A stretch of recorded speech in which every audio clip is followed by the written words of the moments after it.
오늘 우리에게 주신 하나님의 말씀 사사기 12장 1절부터 15절까지 말씀입니다. 사사기 12장 1절부터 15절까지의 말씀.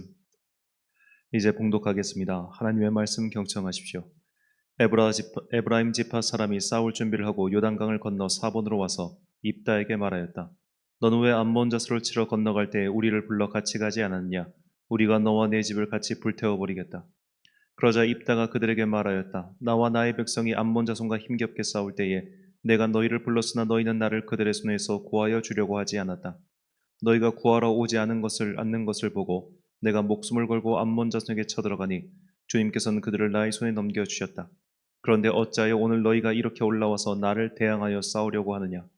입다는 길르앗 사람들을 모두 불러 모아 에브라임 지파 사람들과 싸워 무찔렀다. 에브라임 사람들은 평소에 늘 길르앗 사람들을 보고 너희 길르앗 사람은 본래 에브라임에서 도망친 자들이요 에브라임과 므낫세에 속한 자들이다 하고 말하였다. 길르앗 사람들은 에브라임 사람을 앞질러서 요단강 나루를 차지하였다. 도망치는 에브라임 사람이 강을 건너가게 해달라고 하면 길르앗 사람들은 그에게 에브라임 사람이냐고 물었다. 그가 에브라임 사람이 아니라고 하면 그에게 시볼렛이라는 말을 발음하게 하였다.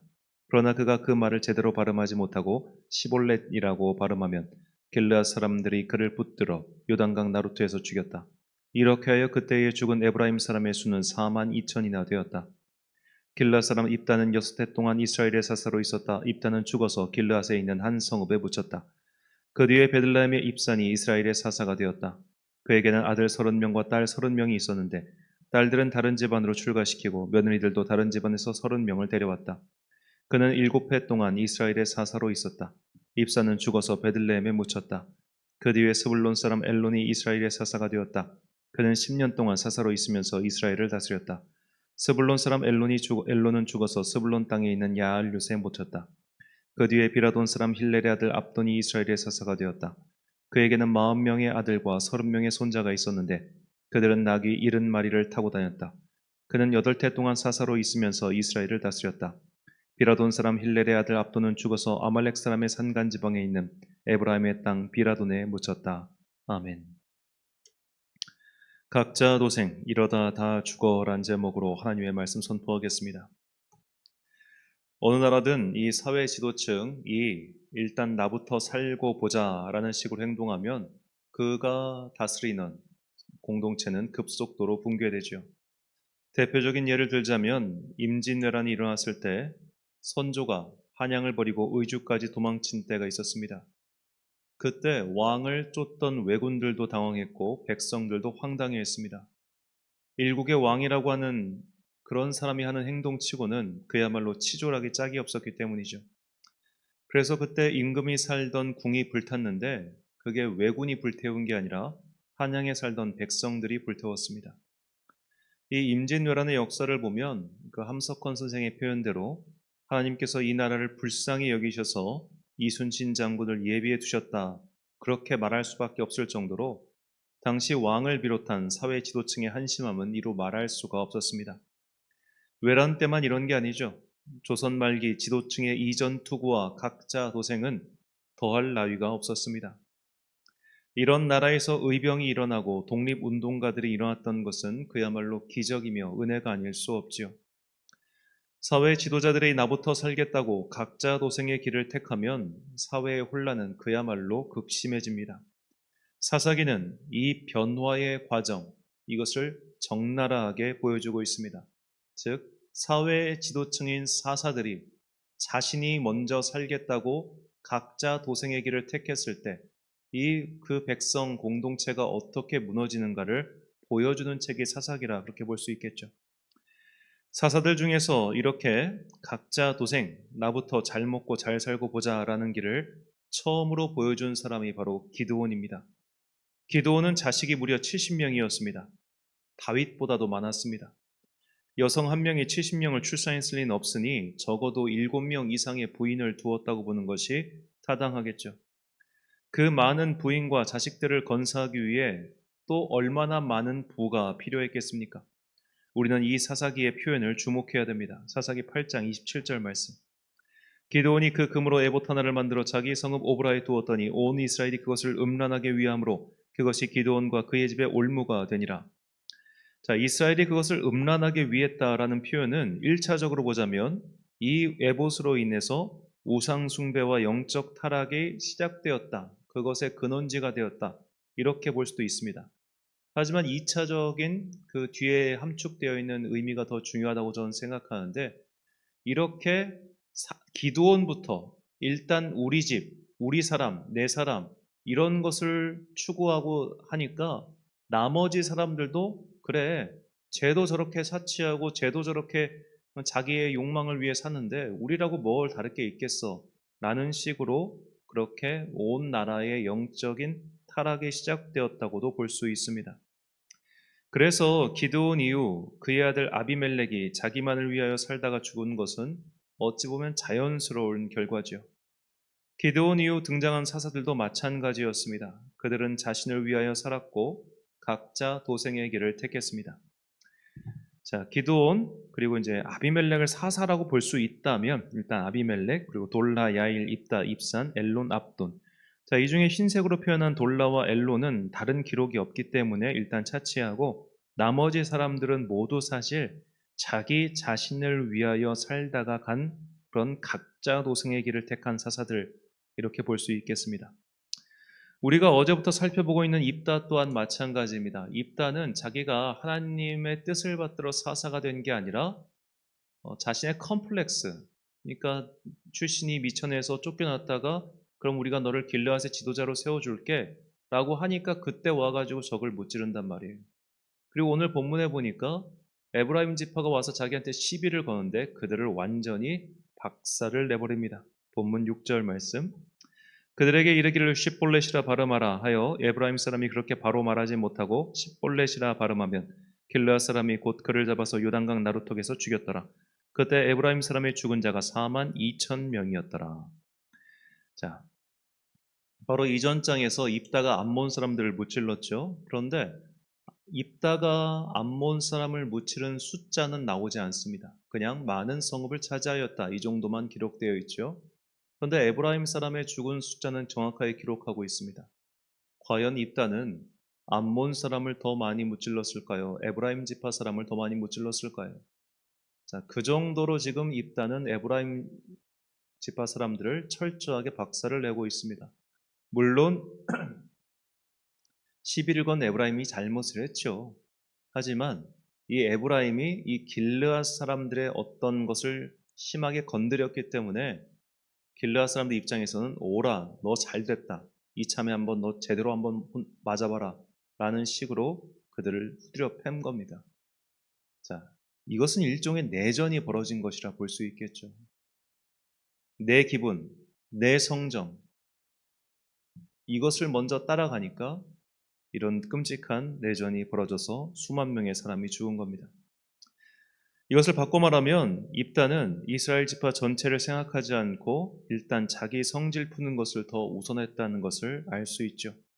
입다 또한 그 이전 사람들을 따라서 각자 도생의 길을 택한 것입니다.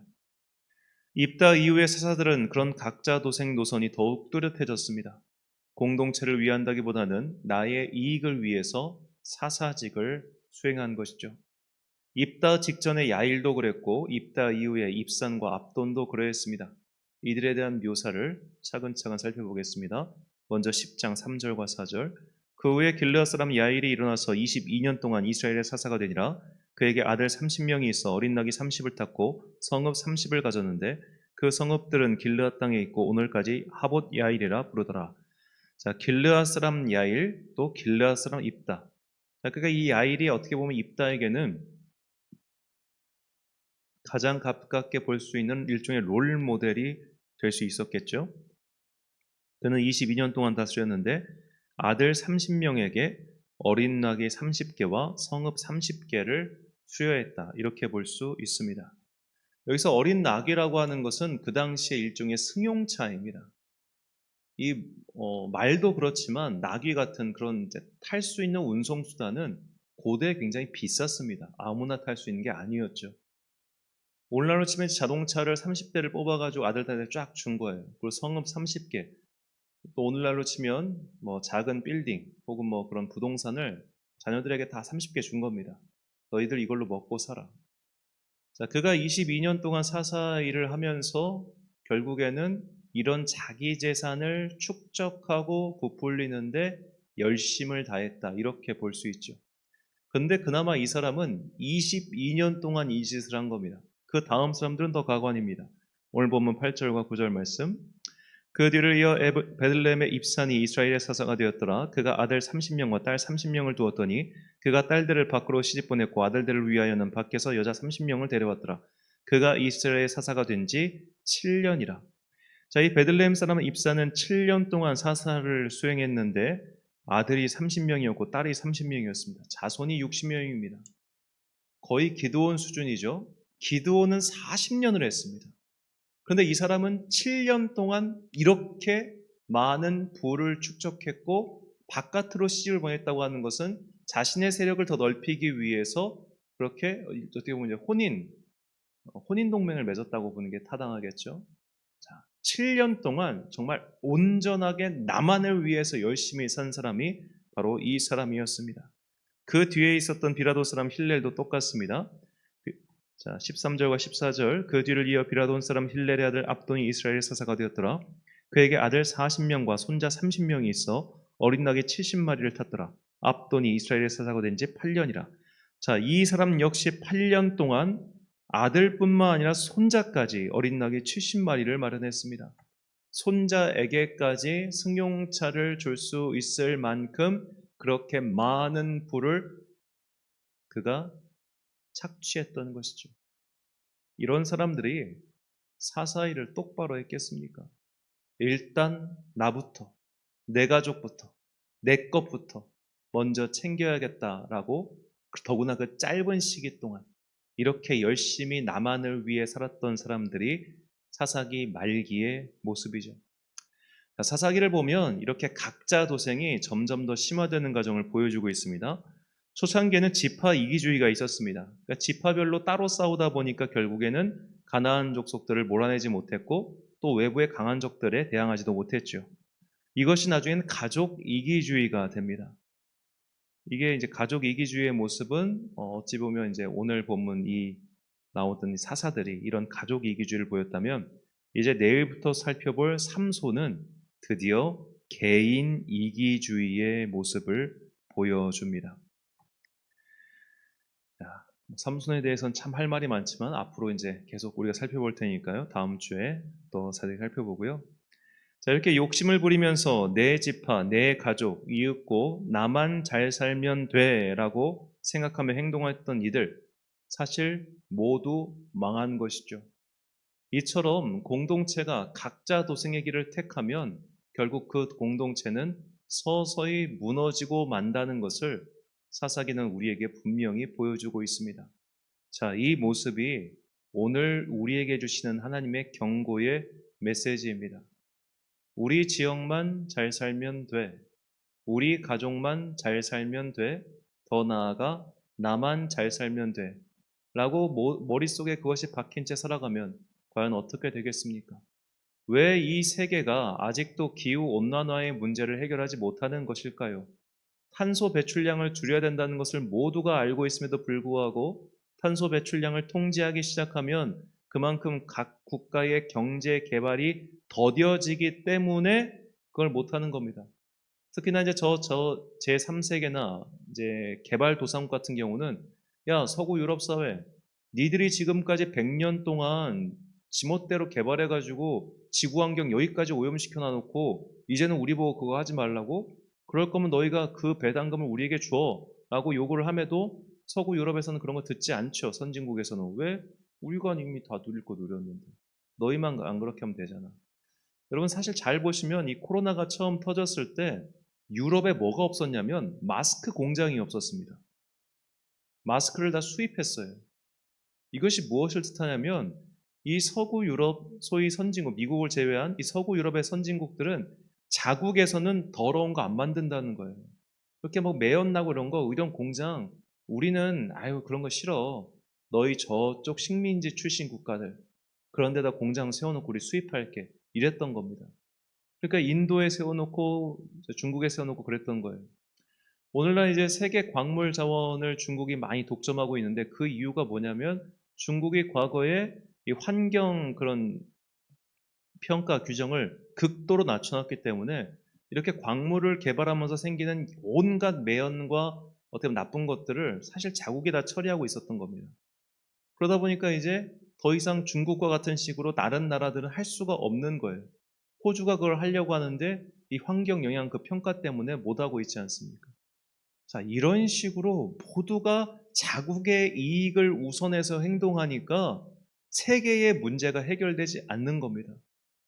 한 나라 또한 마찬가지입니다. 지역별 이기주의, 섹터별 이기주의, 가족 이기주의, 더 나아가 개인 이기주의가 판을 치게 되면 공동체의 가치는 사라지고 결국 그 공동체는 서서히 무너질 수밖에 없다는 것이 사사기의 교훈이며 역사가 우리에게 알려주고 있는 것입니다. 그러므로 우리가 이 사슬을 끊어야 합니다. 모두가 이기적으로 살고 있을 때 사회 지도층부터 먼저 솔선수범해야 하며 그런 것들이 아래로 흘러들어가 정말로 공동체가 서로 배려하고 아껴주며 남을 생각할 수 있는 그런 넉넉한 이타적 공동체가 되어야 되는 것은 마땅하고도 당연합니다. 그런데 우리가 그런 사람을 지도자로 뽑지 않습니다. 신기하죠?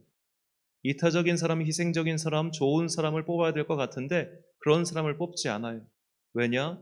그렇게 좋은 사람, 이타적인 사람을 뽑으면 결국 그런 이타적인 사람은 이타적인 행동을 나에게 요구할 테니까.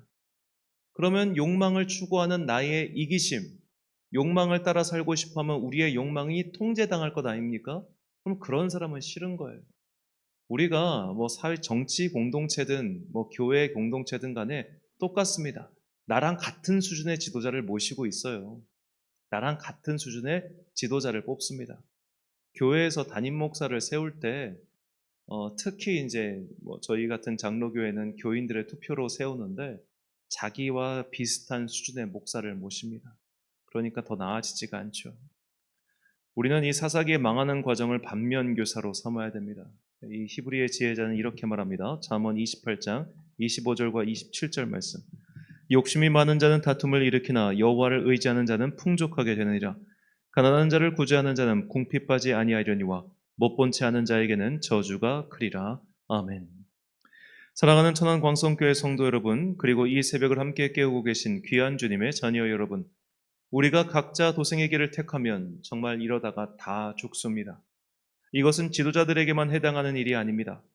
지도자들이 이렇게 각자 도생의 길을 택할 수 있었던 이유는 그를 따르는 자들 또한 생각이 똑같기 때문입니다. 서로가 서로의 허물을 덮어주듯 이기적인 삶, 희생 없는 삶, 각자 도생의 삶을 그들 민초 또한 추구하기 때문에 그렇게 윗사람의 허물을 덮어주게 되는 것이죠. 이렇게 가면 결국 공동체는 파괴되고 그에 속한 개인 또한 멀쩡할 수가 없습니다. 성경은 우리가 이 땅을 살아가는 동안 재정이 필요하기 때문에 그 돈을 벌기 위해 사는 것을 문제 삼지는 않습니다. 과도한 욕심, 곧 남의 것을 빼앗아더라도 나의 것을 극대화시키는 것을 문제 삼을 뿐입니다. 곧 자유와 정의의 문제죠. 개인의 자유를 추구하되 그것이 정의의 선을 넘어서는 안 된다는 것입니다. 그래서 이런 윤리적 관점에서 이 독과점 금지 같은 것들이 법령에 포함되는 것이죠. 자신의 이익과 생존만을 위하는 지도자도 문제이지만 그런 욕망을 인정해주는 지도자를 택하는 사람들 또한 문제입니다. 이것은 교회든 정치든 마찬가지입니다. 인간들의 세상은 예나 지금이나 사사기의 현실에서 벗어나지 못한 것 같아 씁쓸한 오늘의 현실 앞에서 나부터 먼저 하나님의 정의를 위하여 조금 더 양보하고 희생하고 아껴주며 나눠주는 그런 어두운 세상 가운데 등대와 같은 역할을 다하는 주님의 사람들이 되시길 예수님의 이름으로 축원합니다. 기도하겠습니다. 사랑과 은혜가 풍성하신 아버지 하나님, 이 여름의 무더위 속에서 우리는 지구 온난화를 다시 한번 걱정합니다. 각 국이 서로 머리를 맞대어 자신의 욕망을 조금씩 낮추고 서로를 도와줄 수 있다면 이 문제가 그나마 조금 더디게 진행될 터인데 이제는 이런 조율도 없고 자국의 이익만이 최선이 되었기 때문에 줄일 거면 너희가 줄여라. 우리는 아무 책임이 없다라는 식으로 행동하고 있습니다. 우리나라의 이산화탄소 배출량은 세계 5번째 손가락 안에 듭니다. 우리나라도 이미 지구 환경을 파괴하는 주범과 같은 나라가 돼가고 있습니다. 우리가 이것을 부끄럽게 생각하게 하시고 우리의 욕망을 조금씩 내려놓고 전 세계와 지구 공동체를 위하여 양보할 수 있는 아름다운 공동체 되게 하여 주옵소서. 이런 사람을 지도자로 세워야 되건만 우리는 우리의 욕망을 긍정하고 우리의 허물을 덮어주는 그런 사람들만을 원하고 있습니다.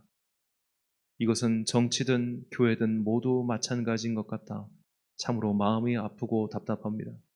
그러니 주님, 이 어두운 세상 속에서 우리를 당신의 자녀로 부르셨으니 지도자와 관계없이 먼저 나부터 조금씩 아끼고 희생하며 양보하는 주님의 사람 되게 하여 주옵소서.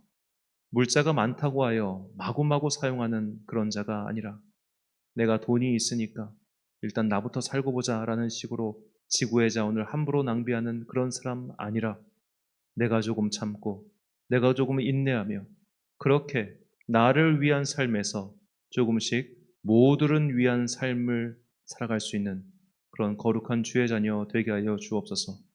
이 땅을 살아가는 동안 내가 손해보고 양보하고 희생한 것에 대해서는 주님께서 반드시 기억하시고 하늘나라에서 갚아주실 것이라는 그 천국의 소망을 가지고 있을 때 우리는 비로소 그리스도인다운 삶을 살 수 있게 될 것을 믿습니다. 무더운 여름 장마의 시간 동안 주님의 자녀들을 지켜주시고 특별히 먼 길 운전하는 사람들, 연로한 성도님들 각자의 삶 속에서 주님의 은혜가 풍성히 임하여 오늘을 온전히 살아내게 하여 주옵소서. 오늘 하루도 참 좋으신 우리 주님의 은총과 평강이 모든 성도들의 삶의 영역 가운데 임하기를 간절히 소망하오며 이 모든 말씀 우리 구주 예수 그리스도의 이름으로 기도드립니다. 아멘. 오늘의 기도 제목입니다. 내 안에 있는 각자 도생의 모습은 무엇입니까? 나부터 먼저라는 마음이 생길 때마다 그것을 억제할 수 있도록 그리스도의 마음을 달라고 기도하십시오. 오늘 주신 기도의 제목 가지고 기도와 묵상이 힘쓴 하루 되시길 바랍니다. 기도하겠습니다.